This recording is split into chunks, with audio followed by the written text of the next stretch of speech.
আসসালামু আলাইকুম সম্মানিত ভিউয়ার্স, বিশ্বর যে প্রান্ত থেকে আমার ভিডিও দেখার সকলকে সালাম, শুভেচ্ছা, মোবারকবাদ জানাই। আজকে মা বাপ সম্পর্কে দুইটা কথা কইম। স্পেশালি যারা মা বাপ আছেন এরা কদর করবা। মা বাপ যদি হারাইলেন তে এটা অমূল্য সম্পদ হারাইবা, এটা রিপ্লেসমেন্ট হয় না।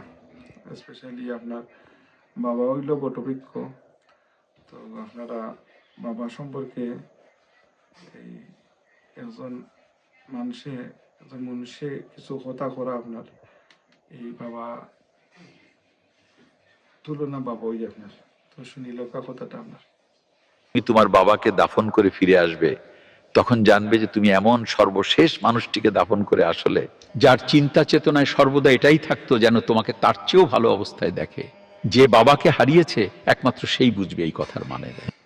একজন আলেম বলেছিলেন, যখন তুমি তোমার বাবাকে দাফন করে ফিরে আসবে, তখন জানবে যে তুমি এমন সর্বশেষ মানুষটিকে দাফন করে আসলে, যার চিন্তা চেতনায় সর্বদা এটাই থাকতো যেন তোমাকে তার চেয়েও ভালো অবস্থায় দেখে।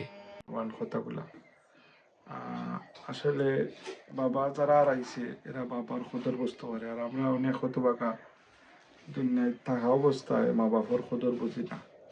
তো আল্লাহ আমরা সকলকে বুঝার তৌফিক দিতা। আসসালামু আলাইকুম।